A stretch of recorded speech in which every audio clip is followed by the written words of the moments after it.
বিসমিল্লাহির রহমানির রহিম। আসসালামু আলাইকুম ভিউয়ার্স। আমার মা কিচেনে আপনাদের সবাইকে স্বাগতম। চলে এলাম দুর্দান্ত স্বাদের একটি নাস্তার রেসিপি নিয়ে। ভিউয়ার্স, মাত্র 2টি আলু দিয়ে যে এরকম একটি মুখরোচক নাস্তা তৈরি করা যায়, একবার তৈরি না করলে আপনারা কোনোদিনই বুঝতে পারবেন না। আপনার কিচেনে যদি শুধুমাত্র 2টি আলু থাকে, তবে কিন্তু এরকম একটি টিফিন নাস্তা কিন্তু আপনি আপনার পরিবারকে উপহার দিতে পারবেন। আমি সবসময় চেষ্টা করি সহজ দারুণ রেসিপি উপহার দেওয়ার জন্য, যাতে আপনারা কিছু শিখতে পারেন। চলুন দেখা যাক পুরো প্রসেসটি। এই নাস্তাটি তৈরি করার জন্য একটি মিক্সিং বোলে প্রথমে নিয়ে নিচ্ছি 1 কাপ পরিমাণে ময়দা। এখানে আপনারা চাইলে আটাটাও ব্যবহার করতে পারেন। স্বাদমতো লবণ দিয়েছি, দিয়ে দিচ্ছি 1/2 চামচ চাট মশলা, 1/2 চামচ পরিমাণে লাল মরিচের গুঁড়া, দিয়ে দিচ্ছি সামান্য পরিমাণে হলুদের গুঁড়া এবং 1/2 চামচ পরিমাণে ম্যাগি মশলা। এটা দিয়ে আমি প্রথমে একটি ব্যাটার তৈরি করে নেব। এর জন্য অল্প অল্প পানি দিয়ে ব্যাটারটা কিন্তু আমি তৈরি করে নিচ্ছি। ভিউয়ার্স, এই ব্যাটারটা তৈরি করার জন্য এখানে আমি দিয়ে দিচ্ছি পরিমাণ মতো কিছু ধনিয়া পাতা কুচি। এতে নাস্তাটার টেস্ট আরও বেশি দ্বিগুণ আসবে। নাস্তা তৈরি করার জন্য ব্যাটারটা তৈরি হয়ে গেল। এবার আমি নাস্তাটা তৈরি করার জন্য এখানে সিদ্ধ আলু ম্যাশ করে নিয়েছিলাম, দিয়ে দিচ্ছি 2টি পেঁয়াজ কুচি এবং 5 থেকে 6টি কাঁচা ঝাল কুচি, স্বাদ মতো লবণ এবং ধনিয়া পাতা কুচি, 1 চামচ পরিমাণে ম্যাগি মশলা, সামান্য পরিমাণে লাল মরিচের গুঁড়া এবং সামান্য পরিমাণে হলুদের গুঁড়া, দিয়ে দিচ্ছি চাট মশলা 1/2 চামচ, কর্নফ্লাওয়ার 2 চামচ পরিমাণে। ভিউয়ার্স, এখন আমি হাত দিয়ে খুব সুন্দর করে এটাকে মেখে নিয়ে একটি ডো তৈরি করে নেব। তো এভাবে আমি মেখে নিয়েছি, এরপরে এরকম একটি ডো তৈরি করে নিয়েছি। ভিউয়ার্স, ভিডিওটি দেখার শুরুতে অবশ্যই একটি লাইক দিয়ে ভিডিওটি কন্টিনিউ করবেন। আশা করি আপনাদের ভালো লাগবে। আর যদি ভালো লাগে চ্যানেলটি সাবস্ক্রাইব করে চ্যানেলের সাথে যুক্ত হয়ে থাকবেন। তো ডোটা আমি বোটের উপর নিয়েছি, 2 হাত দিয়ে খুব সুন্দর করে আমি ত্রিভুজের মতো কোনাকুনি শেপ দিয়ে নিচ্ছি। আশা করি আপনারা দেখেই বুঝতে পারছেন। এখন আমি একটি ছুরি দিয়ে খুব সুন্দর করে পিস পিস করে কেটে নেব।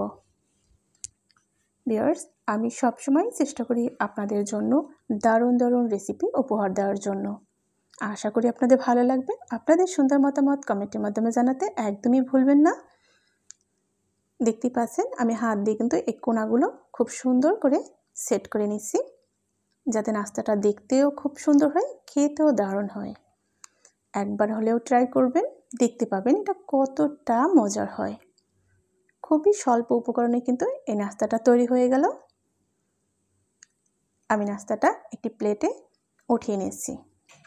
আপনাদের সুবিধার্থে আমি আরও একটি নাস্তা তৈরি করে দেখিয়ে দিচ্ছি, যাতে আপনারা খুব সহজেই বুঝতে পারেন নাস্তাটা আমি কিভাবে তৈরি করেছি।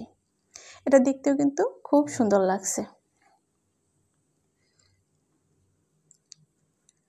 ভিউয়ার্স, আশা করি আপনারা ভিডিওটি না টেনে দেখবেন। আপনারা চাইলে আমার চ্যানেলটি পুরো ভিজিট করে আসতে পারেন। দারুণ রেসিপি দেওয়া রয়েছে, আশা করি আপনাদের ভালো লাগবে। একবার হলেও আমার চ্যানেলটি ঘুরে আসুন। তো একই পদ্ধতিতে আমি সব নাস্তাগুলো কিন্তু তৈরি করে নিয়েছি। এখনই কিন্তু কতটা দারুণ লাগছে আপনারা কিন্তু বুঝতে পারছেন।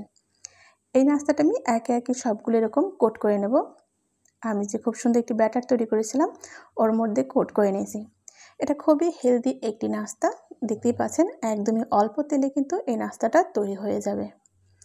আমি 2 চামচ পরিমাণে রান্নার রেগুলার সয়াবিন তেল দিয়ে দিয়েছিলাম, চুলায় নর্মাল আঁচে রেখে গরম করে নিয়েছি।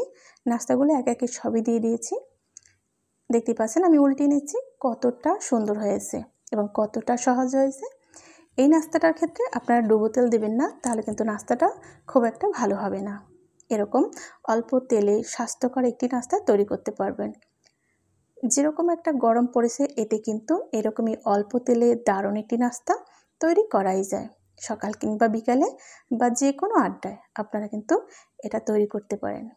নাস্তাগুলো যখন এরকম একদমই ক্রিস্পি হয়েছে, আমি ওই মুহূর্তে কিন্তু উঠিয়ে নিচ্ছি। আপনারা কিন্তু এরকমই অল্প তেলে এরকম একটি নাস্তা তৈরি করে পরিবারের সবাই মিলে খেতে পারেন। এটা খুবই সুস্বাদু সুস্বাস্থ্যকর। তো আপনাদের সার্ভ করে দেখিয়ে দিচ্ছি এটা কতটা লোভনীয় হয়েছে এবং কতটা টেস্টি। ভিউয়ার্স, আশা করি আপনাদের ভালো লাগবে।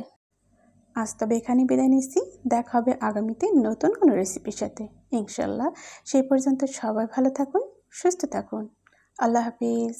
আসসালামু আলাইকুম ওয়া রাহমাতুল্লাহি ওয়া বারাকাতুহু। যে যেখান থেকে আজকের রেসিপি দেখেছেন আপনাদেরকে অসংখ্য ধন্যবাদ।